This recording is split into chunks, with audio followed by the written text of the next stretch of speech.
Welcome back to Free Speech Nation. Now, Danny Rampling, a pioneering figure in the British nightlife and dance music, has faced a cancel culture backlash. In February, he was booked to DJ at Jordan Peterson's Alliance for Responsible Citizenship conference after party. I have to mention that ARC is an organisation funded by the lead investors in GB News.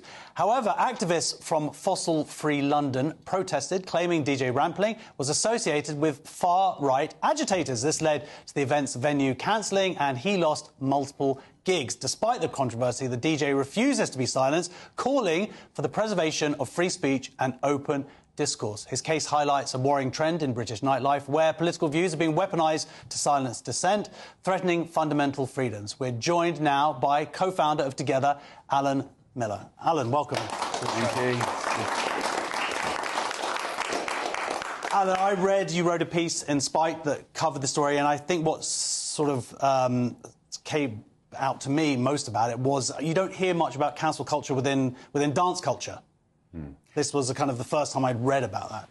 Yeah, I mean, it's got to be remembered that Danny Rampling was a leading pioneer for dance music culture. Everything we hear around the world or in Britain, whether you're at a cafe, in a hotel, or, you know, in a nightclub, he is one of the key instigators of that, and for 4 decades been promoting it, championing actually music that, as it happens, originated from black and gay clubs in Detroit and Chicago, but then was brought together with lots of different elements. And he's constantly, you know, like many people who were the originators of the dance music scene, has been forthright in actually helping change attitudes over the last 4 decades.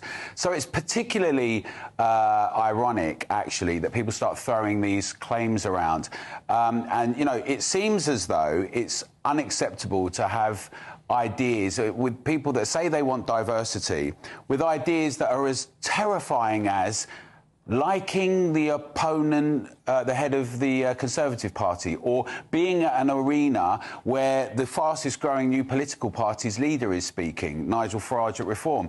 Somehow, people that have been voted in democratically, it's beyond the pale. They're not allowed to come to London, these people are saying, and they're going to stand up against fascism and the far right in London.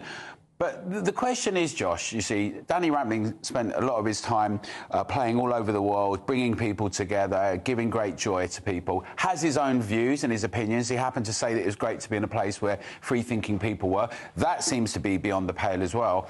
But then there's this idea, a bit like the Chinese Cultural Revolution, that if you don't fit in to this very particular outlook, we're going to come and destroy you. We're not going to thrash out these debates. We're not going to discuss it with you.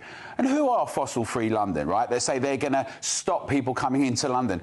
Well, we saw how Extinction Rebellion were treated in Canning Town when they said they wanted to stop ordinary, everyday working people going to work, as though they could project their ideas onto them. So Fossil Free London doesn't speak for Londoners. Neither does Stand Up to Racism, who has people like Diane Abbott on their board. Fair enough, right? But what's different to having Diane Abbott as a representative than having, say, Kemi Badenoch or Nigel Farage? You may not like their views. Great, let's get out and debate and discuss them.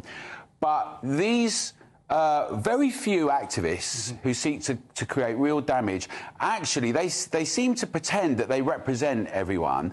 But actually, when people stand up and say you don't represent the majority of Londoners or the majority of people in Britain, actually, you're a tiny, tiny fraternity that is scared to have a debate and discussion, that thinks everyone is on the verge of being like a kind of Nazi. But actually, who are the people that really banned things and shut them down and burnt books? That was always historically, yeah, the right, the far right, and so I think it's, I think what's happening now is that the public have had enough of it. I just want to say this: like, I spent many years, 30 years, putting on events around the world, pushing dance culture, 20 years in London, in Brick Lane, in an area that's very run down, bringing people together, UK Garage. I was like kind of always, it was a very kind of lot of what they now call urban music, always promoting that. And actually spent many of my younger years fighting against racism, right? So I find this particularly ironic and ridiculous that people will say these things and then others will just retweet it, or they'll feel they'll have to conform. They don't even know the story. Because actually, Josh, like people like Marshall Jefferson, really well-known DJ, American DJ, have all come out. People like Roy the Roach and others in Britain have come out and supported Danny Rampling. But you see, others are too terrified, because if you don't say certain things or take a theatrical approach and say, put your head down and say those words, because obviously everyone would say, well, I don't really like racism. Most people will say that, right? But if you ask them, but you say, well, what actually has happened? What is this far-right claim? And you have to kind of do that. And then venues are nervous about being, like, getting attention with the police and others, so they're all cautious. But like what I'm saying today, really, and what we're going to be doing much more, is we're going to have some festival-type activities for freedom.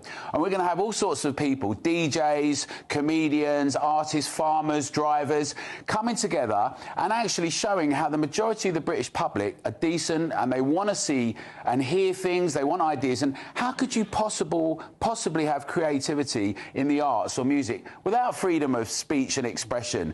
I mean, that's the whole point. In order to flourish, you need the creativity to be able to flow. You need freedom of speech to do that. So I think it's time we said to those guys, there's very few who think they've got the right to shut us down. We're not having it anymore.